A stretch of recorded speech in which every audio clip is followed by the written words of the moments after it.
Madinah Institute for Leadership and Entrepreneurship, MILE.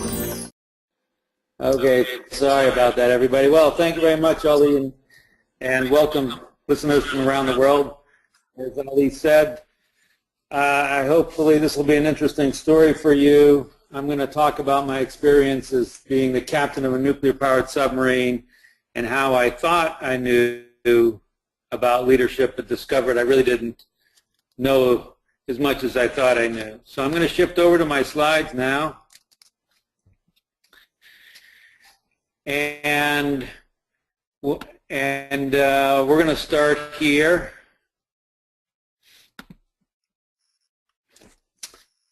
When I was a young man growing up in Massachusetts, I wanted to be a captain of a nuclear submarine, and I set my sights on that. And through years of work and following the Navy instructions, after 18 years in the Navy, I was notified that I was going to be the captain of the USS Olympia, a nuclear-powered submarine, and this was, of course, a very exciting day for me. But it was a year still before I was going to take command, and during that year, I went to school. All I did was study everything there was about the USS Olympia. Even though I had been a submarine officer during my Navy time, that wasn't enough. The Navy sent me to school for one more year just to study the ship. I could draw the piping systems. I could draw the electrical systems. I read about all the people on the ship. I knew who was married, how many kids they had, and where they'd gone to school. And I was quite literally the smartest person on the planet for the submarine USS Olympia. And this was the way I thought it was supposed to be.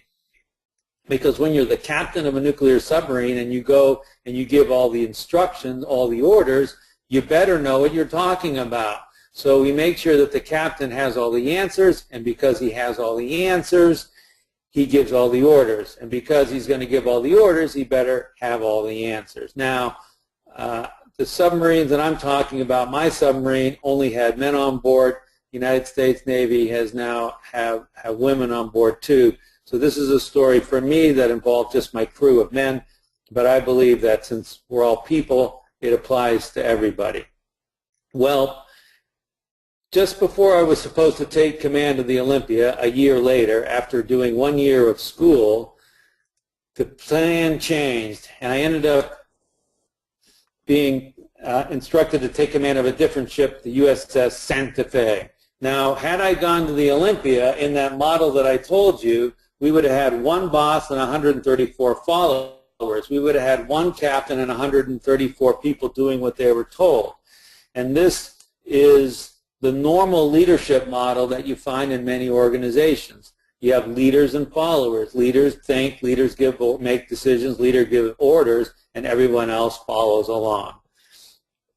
Well, when I was shifted at the last minute to the USS Santa Fe, which, by the way, was the worst performing submarine in the fleet. She had the lowest retention. That means that almost everybody who was on the ship, when they had a chance to get out of the Navy, they got out of the Navy.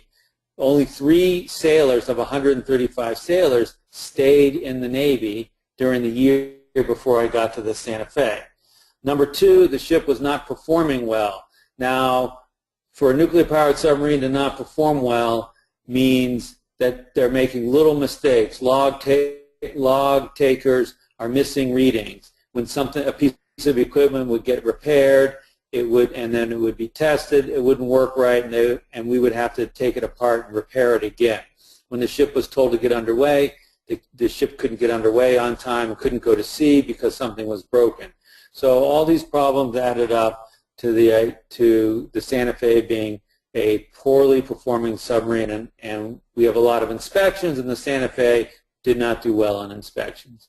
And the final thing was the Santa Fe was a different kind of submarine than the USS Olympia. The Santa Fe was one of the newest submarines in the fleet. So all that information that I knew about the Olympia was essentially irrelevant when it came to the USS Santa Fe. I walked on board the Santa Fe for the very first time, and it looked like a strange place because I did not recognize the equipment.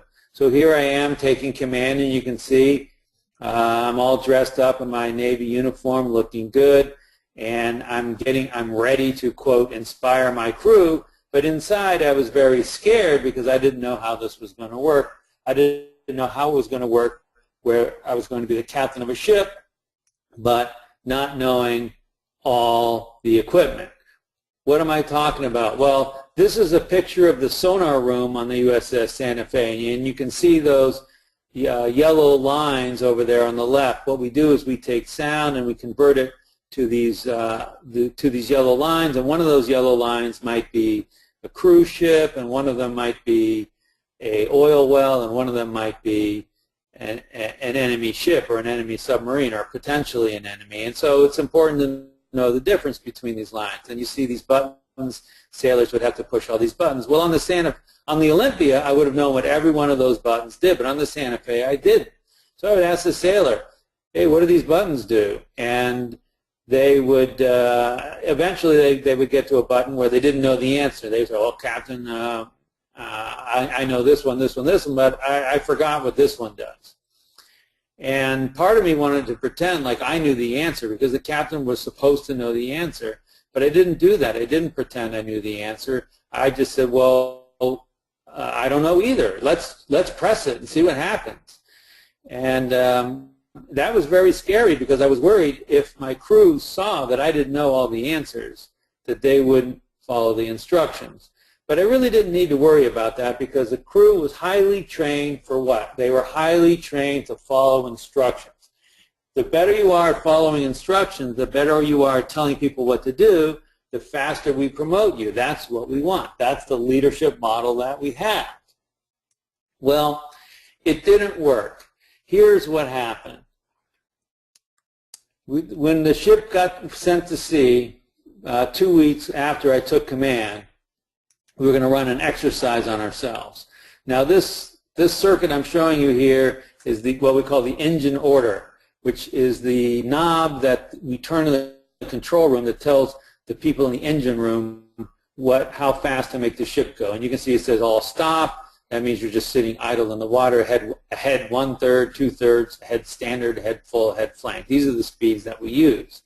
Now when you're using the nuclear reactor, you have all these speeds up to flank, and you can really get the submarine moving fast. It's very exciting. But we practice on ourselves shutting down the reactor and pretending like there's a problem. There's not really a problem, but we pretend there's a problem, and we test ourselves to find the problem and get the reactor started again. Now, when you shut down the reactor, what you have is a battery. And so you have a submarine that's running on the battery, and the battery powers a very small electric motor. It's much smaller than the reactor. And on the battery, you have a head 1/3 and a head 2/3. You don't get all the speeds that you would with the reactor. So we go to sea, and the very first day that we're at sea, I'm the captain. I've been the captain for 2 weeks. And I say, hey, let's, and we shut down the reactor to run a drill on ourselves. And the technicians are trying to find the problem, and we're running at a head 1/3 on the battery. And I suggest to the officer of the deck, now he's the officer who gives the actual orders on how fast the ship goes, I suggest that we go to head 2/3, that we speed up on this electric motor. Why? Because if we speed up, it will drain the battery faster, and it will give the technicians less time to find the problem. It'll put pressure on them. Now remember, this was not a well-performing ship, so when you take over a poorly performing organization, one of the things you want to do is test them and prod them, and not test them in a really easy test, but test them with hard tests. And at least that's what I thought. So I lean over to the officer of the deck and I suggest this head 2/3, and he orders it, helm ahead 2/3. Now what happens was there was exactly nothing. There was silence in the control room, and then the helmsman, who was 18 years old, he's one of the junior sailors, says, Captain, there's no 2/3 setting on this submarine. On every other submarine that I'd been on, there was a 1/3 and a 2/3 on the electric motor. But on Santa Fe, there was only 1/3. Santa Fe was one of the newest ships, and the Navy decided to make things simpler. When you make things simpler, they're generally cheaper, and so the Navy decided only to have 1/3. Well, I had made a mistake, and that was embarrassing.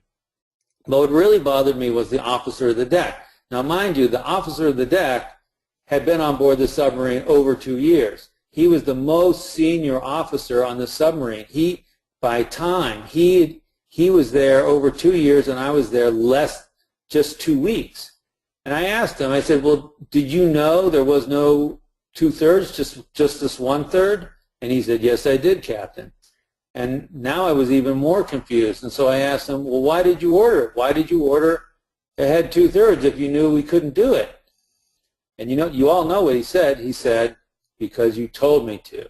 We train people to do what they're told. And I realized at that moment that I had a ship of doers. I was the boss, just like I showed earlier, one boss and 134 doers, 134 followers, one person thinking and 134 people doing what they were told. And I knew immediately that was not what we needed. We needed 135 people with full thinking ability. I needed everybody not to just do what they were told, but to be always thinking all the time. Well, how do you do that? Well, I got my officers together and I said, look, we have a serious problem because I was trained for a different submarine and you guys are trained to do what you were told. And that's going to be a dangerous combination. And we thought about it, and finally one officer said, well, Captain, I think I have the answer. You need to just be quiet and not give orders. And in my mind, I was thinking, well, that's crazy. That's not what captains of submarines do. Captains of submarines give orders. They inspire their crew.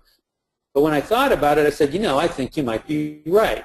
So I'm going to stop giving orders, and you guys are going to tell me what we should do. And so the word we used was, this is there's no ahead 1/3 or ahead 2/3, one thinker, 134 doers. And the word we're going to use is I intend to. So instead of standing around waiting to be told what to do or asking me to tell you what to do, you're going to tell me. You, the department heads, and the officers on the submarine will speak up to me, their boss, and say, Captain, I intend to submerge the ship. I intend to load a torpedo. I intend to get underway. I intend to start up the reactor, and on and on and on. Now, when you do that, it shifts the responsibility for making things happen from the boss to the workers. And what happened quickly on the submarine is the chiefs, the enlisted men below the officers, started saying, I intend to the officers. And then the junior enlisted men started saying, I intend to the chiefs. And pretty soon, all throughout the ship, people were saying, I intend to. Now, when you shift someone from, hey, this is what I want you to do, go do it, that doesn't require a whole lot of thinking, to, hey, boss, I intend to go fix this pump, or I intend to do whatever it is. What you're doing is you're causing people to think, because they can't come to you and say, I intend to do this, that, or the other thing if they're not thinking about it. So thinking makes them decision makers. That's the exciting part. So very simply, here's what I have happening on the submarine.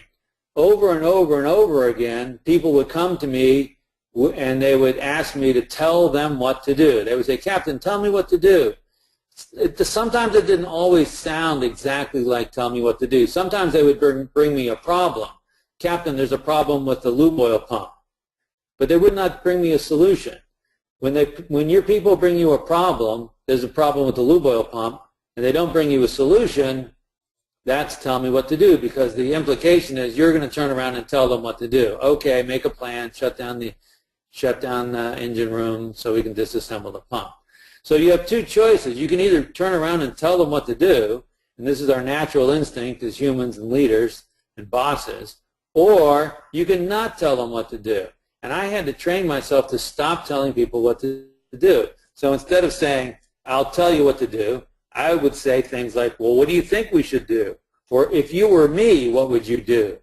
Or what do you wish we would do? Or maybe just simply describe for me the problem and what are the pros and cons, if they were reluctant to actually tell you what they thought. And once you start doing that, you create an environment where people are thinking. So I'm going to give you a couple reframes, a couple things I relearned about leadership. This is not the way I was trained. What I was trained with leadership was getting people to do things. And I believe now that leadership is not getting people to do things. Leadership is getting people to think. How? Stop telling them what to do and use intent. You give them intent, not instructions. You say, well, our intention is to do this. Our intention is to build a certain software. Our intention is to provide customer service. Our intention is whatever it is, not the specifics of the day-to-day actions. Let them figure that out if they're clear on what your intentions are. And then they say their intentions up to you. They don't say request permission to do this or mother may I or anything like that. They say, we intend to release this software. I intend to issue this customer a refund. I intend to engage in a new client. I intend to deliver the plans, the architecture plans to the client, and that kind of thing. Now that's going to be scary because you're going to be giving up control. As leaders, we're going to give up control. So we have little things to practice that. If you want to test and see your ability to give up control, just do this, what we call the coffee challenge. Go take someone that you don't know very, very well, take them to coffee and say, look, I'm going to let you decide what kind of coffee I'm going to have. You pick for me what I'm going to have. And a lot of people say, oh, well, what if they don't? What if they get it wrong and they add too much sugar or whatever it is? Well, if you can't do it for coffee, how are you going to do it for something important like your work? Now, when we looked around the submarine, we saw that there were many, many things that were designed for getting people to do things, not getting people to think. Everything about what we teach people in leadership today is about getting people to do stuff. Now, here's a picture of what happens when a submarine shoots a torpedo. The torpedo does not run into the side of the ship like they show in the old movies. What happens is, first of all, there's a wire that stays behind the torpedo and connects it to the submarine. So the torpedo is telling the submarine what it's seeing, and I can steer the torpedo. So if the ship is running off to the right, we can tell the torpedo to turn right. So it's a very devastating weapon. Then it goes under the ship. That's what you see in the first frame, and it detonates, and that causes damage. But what really sinks the ship is when the ship falls into that hole in the ocean. We blow this hole in the ocean, and it falls into that hole, and it breaks the keel. And as you can see, that's what we call in the Navy a non-combat effective vessel. It's devastating, and the ship sinks, and it doesn't take very long to do that. Well, these torpedoes are dangerous, and you don't want to drop them when you load them. So here we are. This is a picture of the Santa Fe in Sasebo, Japan, and we're loading a torpedo. That green shape on the bow is a torpedo, and we're tied up next to a ship we call a tender. This is a big ship, and they have extra torpedoes on board and a big crane, and it's going to lower that torpedo onto the Santa Fe, and then we're going to lower that torpedo inside the ship and put it down into the torpedo room. Well, when we would do something like this, we would gather everyone together, and we'd open up the book. There's a book that tells us exactly how to do this. We don't leave anything to chance. We would read the book, and we would say, okay, your job is to do this. Your job is to do that. Your job is, and we go on and on and on. It takes about an hour to go through the whole thing. And it's very boring because you just have one person reading telling everybody what to do. So what is this? Again, this is getting people to do stuff. This idea of a, quote, brief, we called it a brief, was about getting people to do stuff. Now, you may be doing briefs in your businesses. If you're going to do an operation on a patient in a hospital, if you're going to start an airplane, if you're going to take off in an airplane, if you are going to start pouring concrete at a construction site, any one of a number of things, you may get your team together and give them a brief, which is going around and making and telling people what their part is. Well, a brief creates followers. A brief is just telling people what to do. So we canceled all the briefs. We said we're not going to do these briefs. What we're going to do instead is what we call a certification, where we would get together, but then we would ask the sailors, what's your job? And sometimes they didn't know the answers, and if they didn't know the answers, we would say, okay, well, we're not going to load a torpedo until everybody knows their job and they can prove that they know their job. So what happens is the sailors have to study their job ahead of time. This puts a responsibility on the management, on the leadership, to tell the sailors what we're going to do tomorrow. Hey, we're going to load a torpedo, and oh, by the way, you're going to be topside operating the crane. Now they can study. So again, the idea is don't tell people what to do, get them to think. And when you look at it, we found many, many, many, many examples on the submarine checklist that we had for people and all kinds of things where the idea was to get people to do stuff, not get people to think. So we call that number 2 is don't brief, certify. Certification is different than a brief because why? We're not telling people what to do. We get the team together and we ask them to tell us or the person in charge, hey, this is my responsibility. Here's what I look at. Here's what I do. Here's what I'm worried about. Here's what I'm thinking about. Here are the decisions I think I will have to make. And then we make a decision. The person in charge makes a decision. Is the team ready? All right, here we are back in the sonar room. Now, the United States Navy has a lot of hierarchy and bureaucracy. And one of the bureaucracies that it has are the rules for going on vacation. So when the sailor in the front wants to go on vacation, he has to fill out a form which has to go up through 6 people. And it finally gets to the second in command of the submarine. It has to go through his division chief, his department chief, the chief of the boat, that's the senior enlisted man, the division officer, the department head, and finally the second in command of the submarine. Well, we call this pushing information to authority. And this is very common in many, many organizations. The people at the front line know what's going on. They have the information, but they don't have the authority to make decisions. So in this case, this chief who's sitting behind him, that's Senior Chief Warshak, you see he's got the American flag on his uniform, that's Senior Chief Warshak, he has all the information. He knows whether the sailor's been a good kid, he knows whether he has another watch standard to take his place. He knows whether the sailor's mom might be sick and we really need to send him home so he can visit with his mom. He knows all that, but he does not have the authority. So we fill out a form and we push it up. Well, that's not the way to win in the 21st century. What we did is I took the Santa Fe, USS Santa Fe version of Navy regulations and I just put a line through where it said second in command of the submarine, and I wrote down the chief. So now the chief's going to sign the paper. And I overrode the United States Navy rules. We call this pushing authority to information. In other words, instead of taking the piece of information and sending it way up to the boss or the vice president or the CEO to make a decision, we're pushing the decision-making authority down to the people with the information. Now that might be scary, but I'll tell you, your competitors are doing that because this is what's going to win in the 21st century. Oh, by the way, information should be able to flow everywhere. So when I walk into the engine room on the submarine as the captain, I can talk to the junior sailor, and the junior sailor can talk freely to me.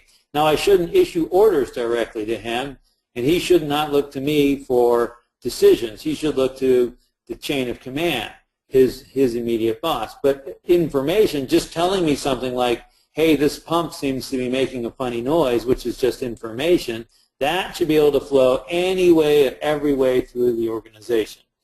So here's reframe number 3. Don't push information to authority, push authority to information. Now, I just have a couple quick pictures to sort of show the mindset of most leaders and where it comes from. These are soldiers on the Western Front in World War I, and if you can imagine being in charge of these soldiers, you're not really interested in getting them to think. You just want them to climb out of the trench and run towards the enemy when you give the order. And this is a factory in the United States in Philadelphia just before World War II, and these people are making radios. But you can see that these people, their job is manual. We're not interested in what they're thinking. And so for a long time, leadership has been about getting people to do stuff, getting people to jump, getting your soldiers to come out of the trench, or getting your workers to move their hands in the right way to make these radios. But that's not what's going to win now, and that's not what's going to separate your company from everybody else. It's thinking. It's getting everybody thinking. Now on the Santa Fe, we were pretty successful. We started doing all these things. We got everybody thinking. A year later, we went from re-enlisting 3 sailors to 35 sailors. Every sailor who could stay in the Navy decided to, because they liked thinking. They liked having jobs where they mattered, where they made decisions, where they got to engage their brains. That's what humans like to do, where they like to solve problems, not just show up to work and be told what to do. Nobody likes that. And we received the highest inspection. We received the highest score on our inspection of any submarine. Why? Not because I was a genius and I was giving great orders, because I stopped giving orders. But instead of having one person thinking and 134 sailors doing what they were told, we had 135 thinking sailors. So 135 people are going to be smarter than one, no matter what. And Stephen Covey, the author of 7 Habits of Highly Effective People, heard what we were doing, and he asked to come out and ride the ship. Now, I was a huge Stephen Covey fan, and this was a really big deal for me. I was so excited when he came to the ship, and it was a lovely day in the Hawaiian Islands, and he came and he spent the day with us, and he watched the sailors saying, "I intend to," and he watched us doing these certifications, and he watched how we had pushed authority all the way to the bottom of the ship, and he said, "Hey, I'm just amazed by what's going on here. It's the most empowered workplace I've ever seen. Not most empowered in a military, but in any workplace ever." And I said, "Thank you very much." And he said, "And I figured out what's going on." And I said, "Well, tell me what you see." And we came up with this, what we call ladder of leadership. He says, "Well, it starts with listening to what people are telling you. And if people are telling you, are coming to their boss and saying, 'Tell me what to do,' you're just moving them up one rung to 'I think.' So instead of telling them what to do, you're saying, 'Well, what do you think?' And once they get to them to say, 'Well, this is what I think, what would you recommend?' 'This is what I recommend.' Are you requesting permission to do that?" "I intend to do it." You're doing it. Your sailors are just doing things and telling you about them afterwards. And we sketched up this ladder, and he said, so every communication can fit somewhere on this ladder, and all you're trying to do is move your people up the ladder, level by level by level by level, not from the bottom to the top all at once, but just level by level. And on the flip side, this is what the boss says. So bosses, level 1 boss will be out there saying, "I'll tell you what to do." And I found myself, even though I didn't want to be, I found myself being a level 1 boss over and over again, because I would feel pressured by time, I would be anxious, I would be stressed out, I'd be hungry, or I'd be tired. I'd run out to the control room, I'd say, "Just drive here." I would just tell my people what to do. But when you do that, you're not creating more leaders, you're creating followers, and you're creating people that are dependent on you, not independent thinkers. So I would always try and resist doing that and try and move up the ladder. Now one more story, and then we'll shift over to some questions. So one of the things I heard a lot on the Santa Fe was they didn't do this, they didn't do that, I can't get permission from they. I was the biggest they. When people would say, "Well, they won't let you do that," the they were talking about was me, the captain. So one day I got fed up with hearing this they, and I beat my fist on the table and I said, "There's no they on Santa Fe." And it rhymed, so that was nice, easy for people to remember it. And I said, all we're going to do is say we. We. Everybody on Santa Fe is a we. So the engineers had to say we when they're talking about supply, and the chiefs had to say we when they were referring to the officers, and the enlisted men had to say we when they were talking about the chiefs, and everyone had to say we when talking about somebody else on Santa Fe. Now, not everyone did this right away. but eventually it spread throughout the whole crew, and it became a practice. When visitors came to the ship 6 months later, not the next day, but 6 months later, they saw the whole crew saying, we're all in this together. And they said, it feels like a team. It feels more like a team than I've ever on any other ship or any other organization. Why? Because they heard the sailors referring to everybody else as we. And so when you're in your company and you get one little group and they refer to another group as they, that's not a team. We don't cooperate with the people we call they. That's somebody else. So we could give a lecture and tell everyone, oh, you're a team, but as long as that language persists, they won't feel like a team. So the way to do it is to use the language first and the feeling comes second.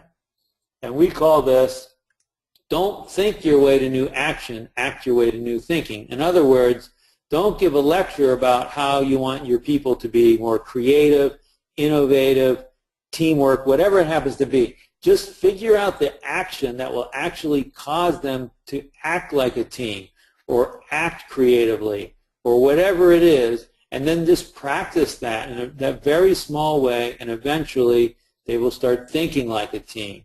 That's the way you change your culture. So that leads into my final reframe, which is leaders don't try and change people. Leaders create the environment where people can be great just the way they are. This is not the way I thought. When I was getting ready to go to the USS Olympia, my first submarine, if I had a problem with the sailor, I would look at the sailor and I would think, that person's somehow defective. That person is not paying attention enough. That person is not acting like a team member. They're not cooperative enough. They're not empathetic enough. Whatever it was, I would view it as that person being somehow defective. I now think that's wrong thinking, because you can't actually change people's personality, but you can create an environment where everybody the way they are can behave in the way that you want them to, or the way that is useful for the organization. So for example, if you want people to act like a team, you need to make it easy to practice the things that actually make people a team. Don't give a lecture about being a team. And the leader focuses on the environment, which is hard, then you get people doing, that everybody just the way they are can be great just the way they are. Sometimes you have to take people and put them in a new environment, but in general for me on the submarine it meant changing the environment on the submarine, changing the way we talk to each other, the way we treated each other, so that we ended up with the good behaviors that we wanted. Okay, so these little actions, I'm talking about things like the coffee challenge. Here's another thing that you can try and do. If you're supposed to go to a meeting and run a meeting, don't go. Tell somebody else, run it for you. If that seems too hard, go to the meeting, but say, I'm going to stay quiet, I'm going to sit in the back of the room, and you can ask me questions only if you really need to. Then maybe next week your objective would be don't go to the meeting. Maybe in a month then you can skip a whole day. Let someone else run the company for a day. And so we call these things nudges. If you want to get more of those, we send them out every week in this weekly nudges. And so just send me an email to that email address, nudge at Turn the Ship Around, and we'll put you on the list. So at the end, we ended up with 135 thinkers or 135 leaders. Everyone was thinking, everyone was leading. And we started winning all these awards. Here's Admiral Fargo giving us an award for the best running submarine, and the governor of New Mexico giving us an award. But it's really not about these awards that we won. It's about what happened afterwards with all my sailors. Here are 10 of my officers. Of the officers on the Santa Fe, 10 have gone and been selected to be captains of their own submarines. Now, we didn't know that at the time. That's taken 12 years for that to happen. But it happened because they were thinking and acting like captains way back when they were junior officers, and so it was natural for the Navy to make them captains. And it's about these guys. It's about the sailors on my crew who've gone off to do good things. And when I left the Santa Fe, the ship continued to do well. We know situations where the captain leaves or the CEO leaves a company and the company starts doing poorly, and we say, oh, gee, we really miss that person. We really wish we wanted them back. Aren't they a good leader? And I say, no, they were a good achiever because they got stuff done. But they got it at the cost of getting everyone in the organization doing what they were told to do. Had they been a good leader, they would have gotten everybody thinking, and when they left, the organization would have kept on sailing along and doing very, very well. That's what you want. You want to decouple the performance of the organization from the person at the top. Otherwise, the person at the top can never go anywhere, and they can never be wrong. And since people are always going to make a mistake eventually, that's not a good path. So that's what I got, and why don't we, I'll flip it back to you, Ali, if you want to moderate some questions.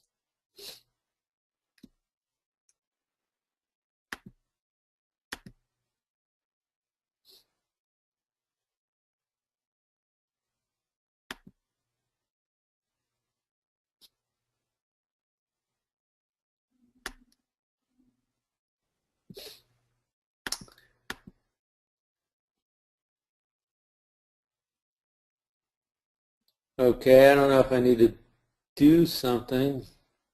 This is David. I don't see the questions. I think the questions are going into Ali. Aha, I'm flipping it back to you. I'm making, Ali, I'll make you the presenter. Should I do that?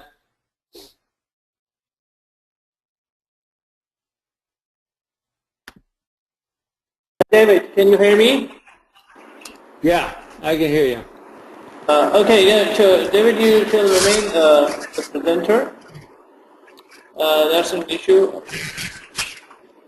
Okay. I think I flipped it back to you. So. Yeah, no, that's okay. So let me go to the first question, David. There's a question, how we think is always different. Hence, two people cannot think alike, as they say. If you're continuously making them to think, it becomes quite a challenging task as a leader to align thought process of the whole team. Yeah, so that's exactly the problem. And what happens is, as a leader, you spend a lot more time with this idea of intent or purpose or why. You spend a lot more time talking about what you're trying to achieve, and then you have to trust that if your people understand what you're trying to achieve, they will figure out the best way to get there. So, and this works high and low. For example, if you go into a hotel and you're trying to achieve maximum revenue for today, well, you won't issue any refunds. And you may end up with people that are trying to cut corners when it comes to the guests. But the guest service won't be very good and the experience won't be very good.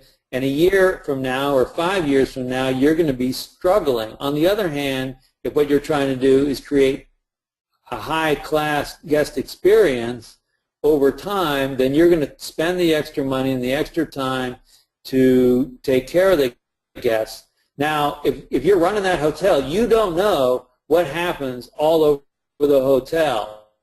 Hundreds of times a day, every time one of your staff people interacts with a guest. But if they all understand what you're trying to achieve, then you can trust that they're going to do the right thing. The two pillars that I came up with for this are what I call organizational clarity, which is what are we trying to achieve, and then technical competence.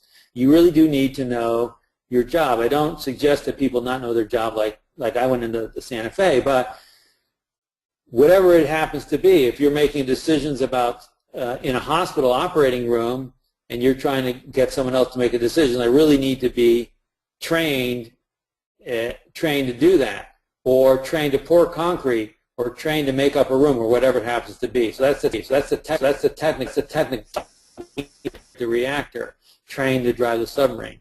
But for most businesses, people are generally trained pretty well. The problem is we haven't been clear about what we're trying to accomplish, not in a bumper sticker kind of way, but in a very, very specific, nuanced, detailed kind of way. So what you want is create unity of effort with distributed decision making. So if we all pointing at the same endpoint, we may choose different ways to get there, but they're probably going to be okay. And as a leader, that's hard when you say, I really wouldn't have done it that way, but it's okay. The power of giving that person the ability to choose their own path overwhelms the control or the slight difference that might have happened if you'd been the one doing that. David, okay, we have a caller who has raised a hand, so let's see if we can David. We have Azizda Mansour. Can you hear us? And could you please speak yourself and ask the question?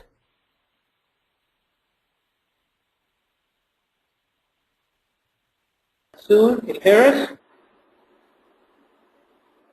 Soon, can you hear us? Let me go to another question. I believe you have. I hear you, Ollie, but I don't hear you. We have another question. Let me go there. Okay, this is from Brother Asad Qazi. A great talk, a long question. David, make it small. You could change the policy, process, law on your same system. But if you were brought into authority, not knowing what information people say, would you do all these? Ollie, I need you to say that one more time. I didn't quite hear it all. Repeat. You could change the policy, process, law on the ship. But if you were brought in authority, while not knowing what information people say, you do all these, what you've done. Yeah. So I think the question is about, as the captain, I had the ability to change policies and authorities on the submarine, but if I came in without the ability to do that, could I have still done it? And I think this operates at two levels. So everybody in the organization at their own individual level can talk to people in a way which encourages them to share what they're thinking, share what they're seeing, share their ideas, and not just revert back to telling them what to do. Everybody at every level in the organization can do that. So everyone should do that. Excuse me. Now, for the story of pushing authority to information as opposed to information to authority, this may require someone high in the organization to make those decisions, because now you're talking about how the organization makes decisions. So that's what the CEO can do, or that's what the senior vice president can do. But everybody in the organization has the ability, because everybody has people that they work for, and everybody has people working for them. So when your people come up to you and say, well, hey, what should I do here? Tell me what to do. You resist telling them what to do. And it goes slower, because it would always be faster to just say, okay, go here and turn left, or whatever it is. Pour the concrete this way. It's always faster, but you never get out of it, because a week from now you're going to answer the same questions, and 2 weeks from now, and a month from now, and a year from now, and 5 years from now, and you're always just going to be sitting there spinning your wheels, telling people what to do. You're never going to get out of it. You're never going to scale up your organization. So when you take the time saying, well, what do you think? How do you look at the problem? If I were not here, what would you do? Even though that takes a little bit of time, it might seem frustrating, what happens is you start building the ability to think within your organization, which is really, really, really, really powerful, and that's what's going to win.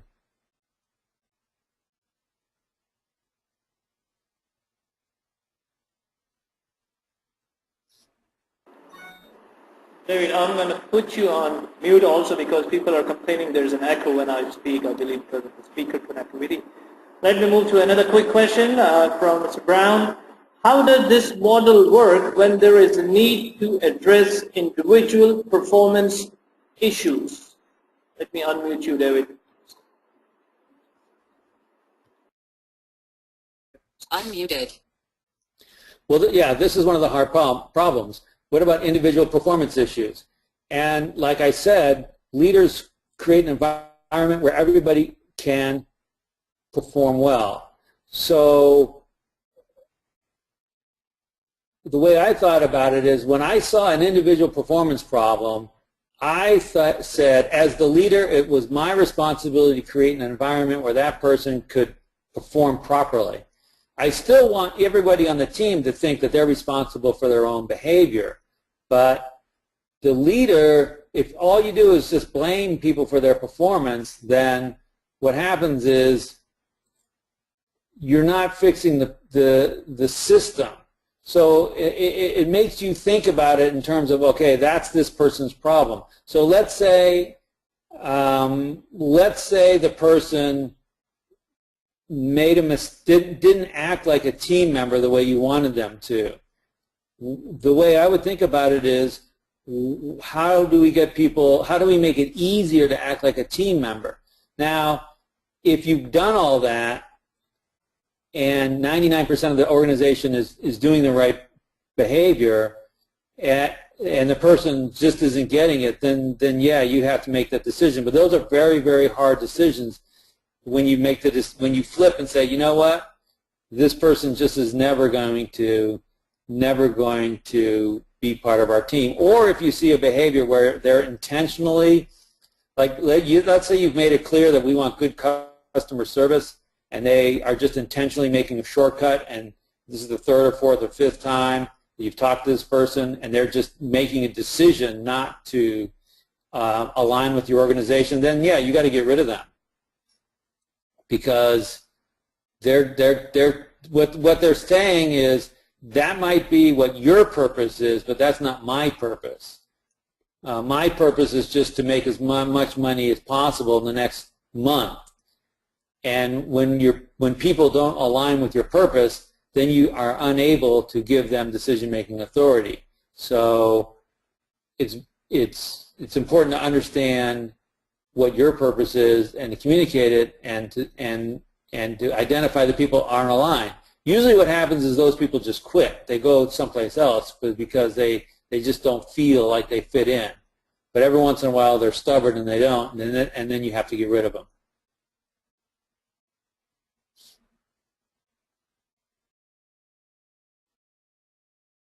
Unmute. There's another quick one. Somebody from an academic education background asking Steve Peterson, I try to empower my staff. Have you seen this successfully modeled in a school environment? Unmuted you. Unmuted. Unmuted. Yeah, have we done it in a school environment? And the answer is yes. I'm working with a couple schools now. One of them is a private school for autistic children. And it's the same, because take the idea of pushing authority to information. So at this school, now I don't know what your school is like, but at this school, the way it was if a parent called in and had a question about the child, they had to talk to the principal, because the school was worried that if I talked to the teachers individually, or worse yet, talk to the counselors who walked around with the children, that those people would, because they weren't trained, they would sort of inadvertently say something that might be embarrassing to the school. And so even though the school had people who were assigned to be with the students all day long, those were not the people who could talk to the parents. Those were not the people who made decisions about whether to send a child to this class or that class. Those decisions were made by some people higher in bureaucracy. And so the school spent a lot of time passing forms back and forth, and how's the student doing? And what they decided to do was push the authority for, these are very simple things. Who gets to talk to the parent when the parent calls in with a question about the student? These students were young. They're between 8 and 14 years old. So the parents are playing a big role. So the question is, who gets to talk to the parent? Is it the principal with some finely crafted message, or are we just going to trust the teacher who spends all day in the classroom with the student and let them talk to the parent? And so that's what they're doing, and they're finding that the parents like it, the teachers like it, and better yet, the students are getting better education because the parents and the teachers have a better understanding of what the students' needs are. And yes, every once in a while a teacher says something that's embarrassing for the school, but the honesty of the relationship has on the whole made it so much better that those small mistakes that happen, and they will happen when you start trusting your people. Little mistakes will happen, but just make sure they're little mistakes and that you learn from them. That it's more powerful what they're doing.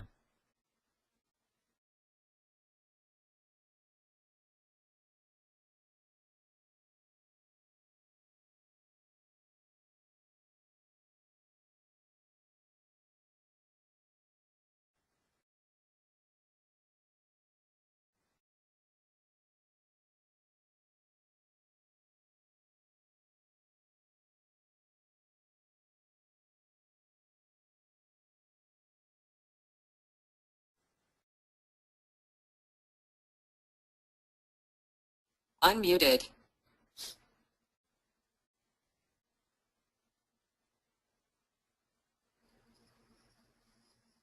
Okay, Ali, should we wrap it up? I'm taking one last question. The question is, again, let me repeat, creating the environment also means leaving room for plausible dissent. Underlying that could be a good idea. Can this still cause reactions in the team? Is the team able to accept this? Can you coach this?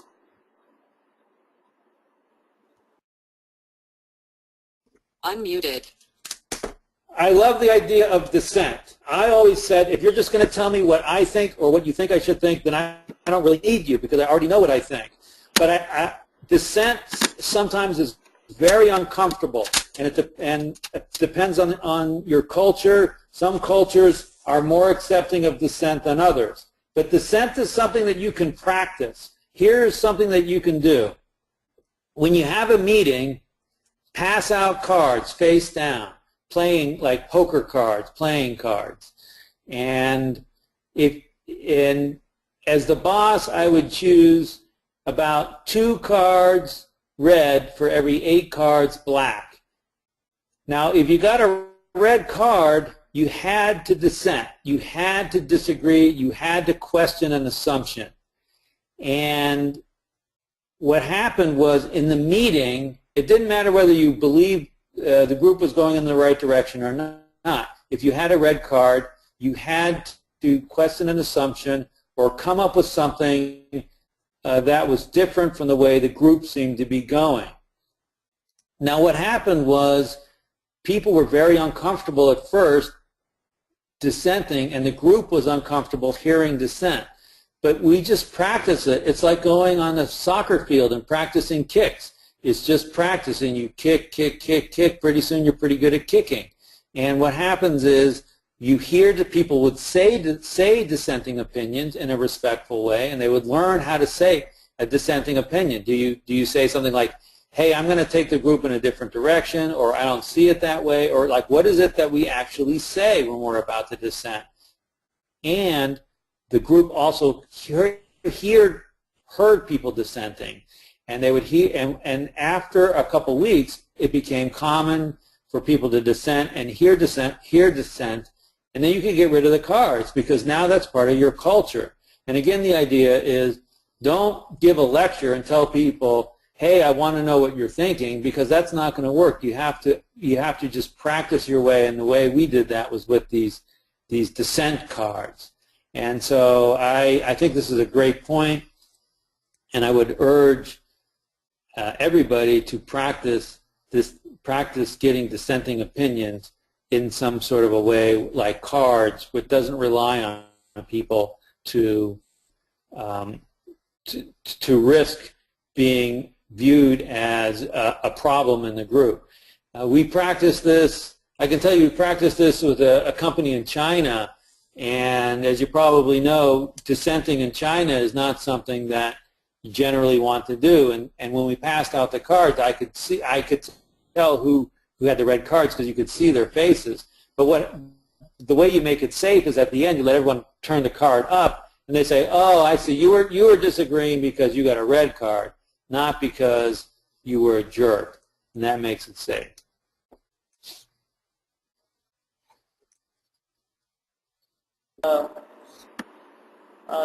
That really brings us towards the end of the webinar, David. And, unfortunately, we cannot take other questions. There are quite an engaged people who have certain lots of questions, so I request them to kindly send directly to the email address which is being illustrated right now on David's screen. He has his Twitter address as well, so feel free to get connected with him. David, any concluding remarks that you would like to give before we dismiss that? I'm muted.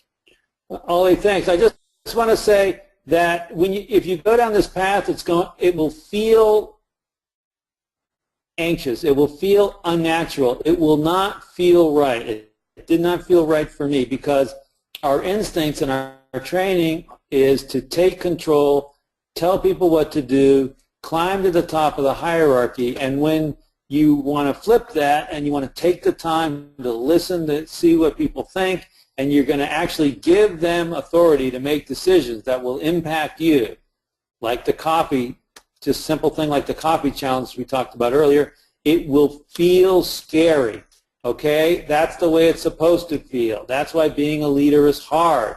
If it were easy, we could all do it.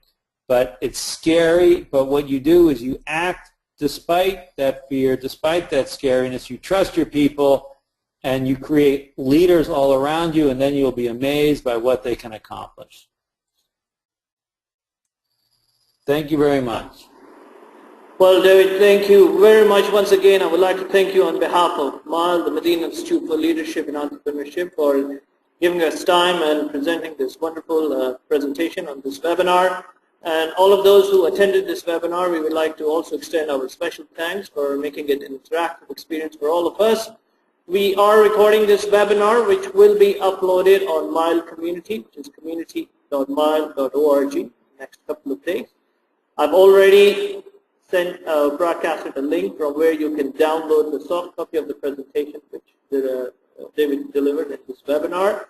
So with that note, I would like to thank all of you once again. So you all have a good day, good afternoon, good evening, wherever you call from. Assalamu alaikum wa rahmatullahi wa barakatuh.